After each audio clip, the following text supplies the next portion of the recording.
Salut les Globetrotters, alors on vous emmène avec nous pour visiter la ville éternelle. Alors on vous fait cette vidéo pour vous présenter les incontournables à faire pour une première visite à Rome. Nous on vous conseille de rester une bonne semaine pour pouvoir faire tout ce qu'on va vous présenter. On attaque tout de suite avec la place Navone, située en plein cœur de Rome, avec l'illustre fontaine des 4 fleuves, où chaque fleuve est représenté par un personnage. Donc vous avez le Gange, le Rio Plata, le Nil et le Danube. N'oubliez pas de faire l'église Saint-Louis juste à côté de la place où vous pourrez voir les fabuleuses toiles du Caravage. On continue la visite avec le Panthéon, le monument incontournable avec son énorme dôme. Vous verrez à l'intérieur, il y a un trou dans le plafond, ce qui veut dire que lorsqu'il pleut aussi à l'intérieur. Au passage, on vous conseille de venir le matin de bonne heure parce que sinon il y a une queue interminable. La visite est assez rapide, comptez une bonne quinzaine de minutes.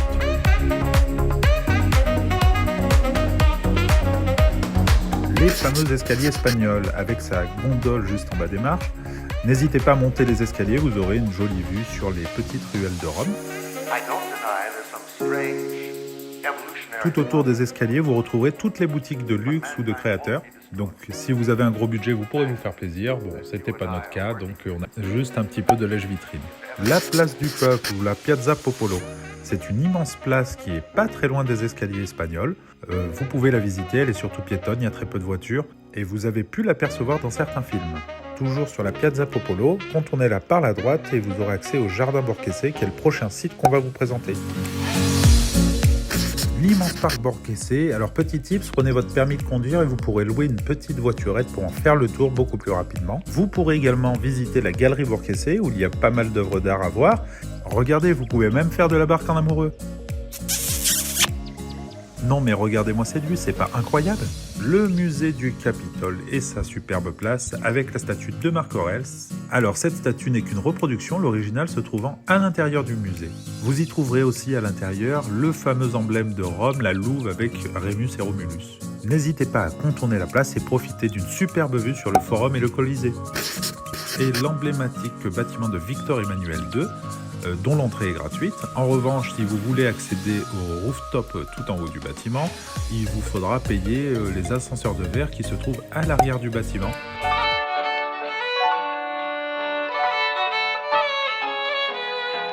Comment ne pas parler de la fontaine la plus connue du monde, la fontaine de Trévi, qui est souvent très bondée. Nous, on l'a fait 2 jours, 2 nuits, l'après-midi.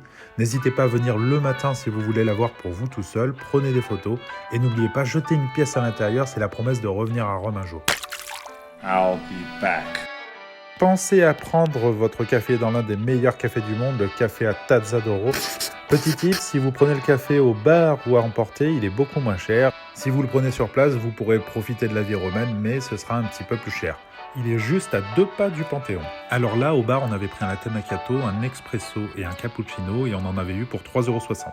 Tandis que là, on avait pris un expresso, un latte macchiato et 2 pâtisseries italiennes, et on en avait eu pour 12 €. Un café, s'il vous plaît. Marchez sur les pattes de Maximus Decimus et allez visiter le Colisée. Ah bah tiens, Maximus, il est sur mes épaules là.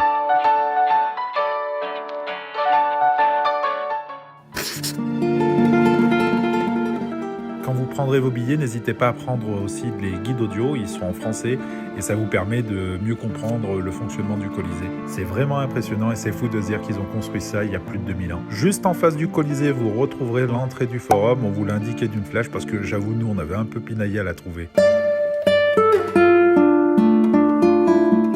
Le Forum et le Mont Palatin, donc c'est un seul site. Le Forum, c'est là où se passait la vie politique d'Europe. Et le Mont Palatin, qui est l'endroit où vivaient les empereurs. La place Cavour, également une des plus belles places de Rome, qui est juste derrière la cour de cassation. Et donc vous verrez, la cour de cassation comme la place sont vraiment magnifiques. Juste à droite, vous verrez le château d'Adrien. Alors nous, on n'a pas eu le temps de le visiter, mais si vous avez le temps, vous pouvez essayer de le faire. Là, une fois sur le pont, vous tournez juste à gauche, et juste en face de vous, vous verrez la basilique Saint-Pierre.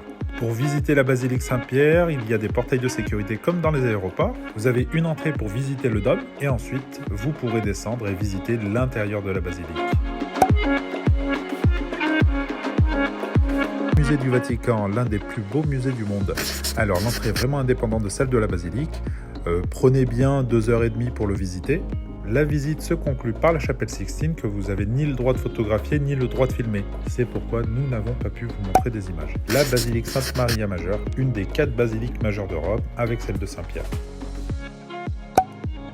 La basilique Saint-Jean-de-Latran, qui s'appelle la mère des églises, qui est notre basilique majeure. Vous avez énormément de basiliques et d'églises à Rome, c'est pour ça on ne vous les a pas toutes montrées, on vous montre seulement celles qu'on a trouvées remarquables.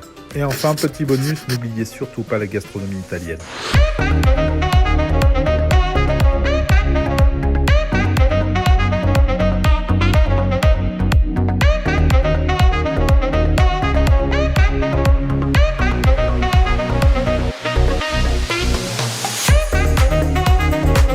D'avoir regardé cette vidéo. Si ça vous a plu, n'hésitez pas à liker, à vous abonner et à partager vos commentaires.